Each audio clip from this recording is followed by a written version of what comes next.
Report पत्रकार Gaurav Sharma. UPSC में बहादुरगढ़ की बेटी भावना वशिष्ठ की 68वीं रैंक आने पर परिवार के सदस्य भावना को मिठाई खिलाकर खुशी मनाते हुए सभी ने भावना के उज्जवल भविष्य की कामना की। भावना ने कहा कि उनका मकसद लोगों और देश की सेवा करने का है। मेरा नाम भावना वशिष्ठ है और मुझे यूपीएससी सिविल सर्विसेज परीक्षा 2018 में 68 रैंक मिला है और मुझे बहुत ही खुशी है कि मेरा नतीजा पॉजिटिव रहा। भगवान की कृपा और अपनों के साथ की वजह से आज ये हो पाया है।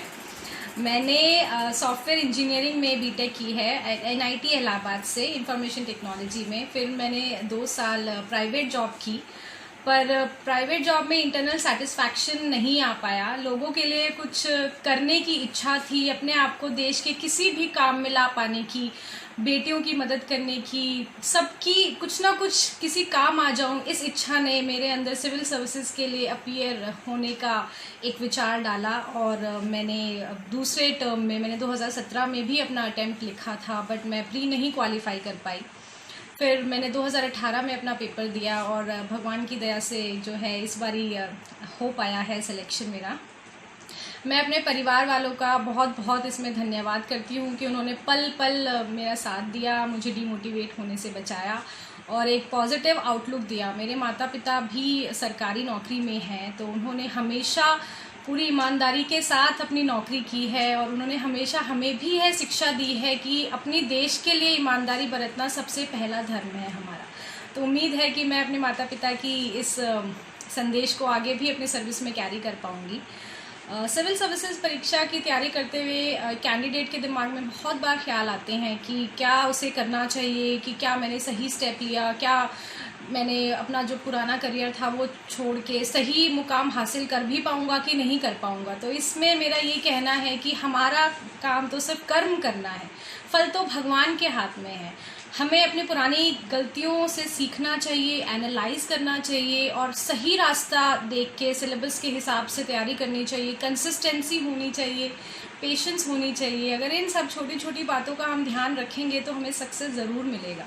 और अगर यूपीएससी में भी सक्सेस नहीं मिल पाता है तो बहुत सारे ऐसे फील्ड्स हैं जहाँ पे जाकर हम अपने आप को सक्सेसफुल बना सकते हैं। सक्सेस और फेलियर की कोई डेफिनेशन नहीं होती है। आदमी के आखिरी सांस तक कोई भी सक्सेसफुल या फेलियर हो सकता है। अपनी सर्विस में रहकर मेरी ये इच्छा ज़रूर है कि मैं विमेन और चिल्ड्रन वेलफेयर के लिए काफ़ी अच्छे स्टेप्स उठाऊं।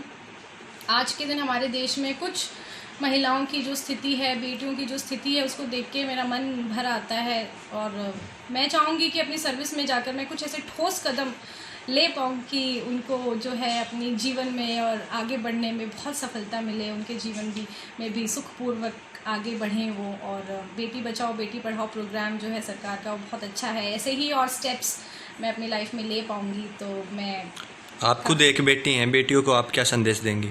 मैं बेटियों को ये संदेश देना चाहती हूँ कि वो अपने आप को किसी से भी कम ना समझें।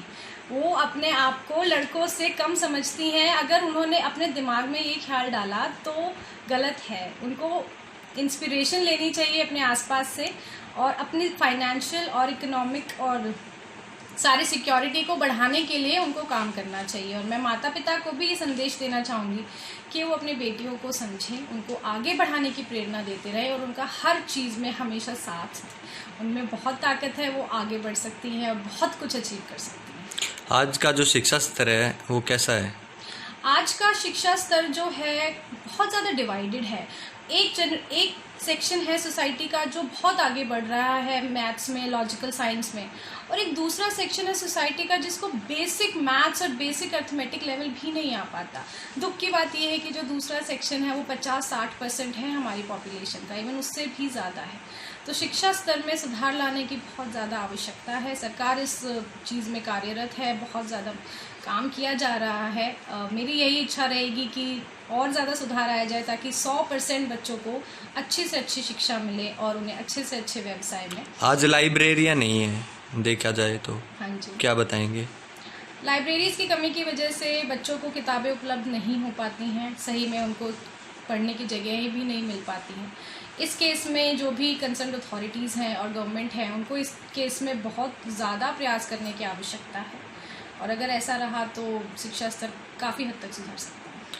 आप गरीब बच्चों के लिए क्या करेंगे? मैं गरीब बच्चों की शिक्षा और स्वास्थ्य को सबसे पहली प्राथमिकता दूंगी कि वो बच्चे स्कूल आएँ, उनका स्वास्थ्य ठीक रहे, क्योंकि अगर स्वास्थ्य ठीक रहेगा तो वो अपने मंजिल की तरफ बढ़ पाएंगे। प्लस उनकी फैमिली को जिस भी तरीके की प्रॉब्लम है, पॉवर्टी है, तो उसके लिए जितने भी मेजर्स सरकार ने उठाए हैं वो सही तरीके से लागू किए जाएं और उनको बच्चों को भी आगे बढ़ने की मदद मिले, माता पिता भी उन्हें सपोर्ट कर पाए। इस केस में मैं करूँगा। आज आधुनिकता की इस दौड़ में भारत को आप कितना आगे मानते हैं? आधुनिकता की दौड़ में तो भारत चल पड़ा है। काफ़ी हमारा जो मिडिल क्लास है वो शायद दुनिया का सबसे ज़्यादा एक भारी सेक्शन है। लगभग 30 करोड़ लोग जो है उससे भी ज़्यादा हमारे पास मिडिल क्लास है, तो जो आधुनिकता की तरफ तेज़ रफ्तार से बढ़ रहे हैं। इस केस में हमें थोड़ी अपने सोशल वैल्यूज़ का जो है ध्यान रखना चाहिए, और जो निचला तबका है, जो पुअर और under privilege section of society हैं, जो कहीं ना कहीं आधुनिकता दौड़ में पीछे छूट गए हैं, उनको भी आगे बढ़ाने के लिए सरकार को कदम जो है ज़रूर उठाना चाहिए। नाम श्री शर्मा है। मेरी लड़की भावना ने यूपीएससी में जो मुकाम हासिल किया है उससे मुझे बड़ी भारी प्रसन्नता है, और मेरा मानना है बेटी ही लड़कों से महान है। जो बेटी माँ बाप को मान सम्मान दे सकती है, लड़कों की तुलना में हमेशा में लड़की को ज़्यादा चाहा है, और मुझे लड़के के मुकाबले में लड़की की उन्नति पर ज़्यादा प्रसन्नता होती है। और मैं ये समाज में कहना चाहता हूँ हर माँ बाप को, वो लड़की पर इतना फोकस डालें तब कि लड़की समाज में मान सम्मान प्राप्त करे और लड़कियों को ऊंचा उठाएं। धन्यवाद। केवल एक परिवार के नहीं, 2 परिवार वो सम्मान बढ़ाती हैं, और 2 परिवार सम्मान बढ़ने से पूरा समाज बढ़ता है, देश बढ़ता है, और उससे पूरे समाज में एक रूपता पैदा होती है। इसलिए लड़कियों की प्राथमिकता पहले होनी चाहिए। और मैंने कभी भी, मेरे दिमाग में प्रश्न कभी नहीं आया कि लड़की लड़के में अंतर होना चाहिए, और मैंने हमेशा लड़की को ज़्यादा चाहा है, और आज भी चाहता हूँ। हर माँ बाप को भी चाहना चाहिए, ताकि लड़के को सम्मान मिले और अपना प्लेटफॉर्म मिले और वो आगे तरक्की कर सके। निर्मला कुमारी, बड़े गर्व के साथ कह रही हूँ कि आज मेरी बेटी भावना इस मुकाम पे पहुँची है कि आज इसने यूपीएससी में 68वां रैंक लेके हमारे परिवार को बहुत ही ऊंचा स्थान दिलाया है, और मुझे इस पर बहुत ही गर्व और फख्र है। और मैं भगवान से प्रार्थना करती हूँ कि और बच्चों को भी ये प्रेरणा स्रोत बने, और बच्चों को ये मोटिवेशन दें, और उनको कदम कदम पे जहाँ भी उन बच्चों की इसकी आवश्यकता हो और उनकी मदद करे और उनका मार्गदर्शन करे।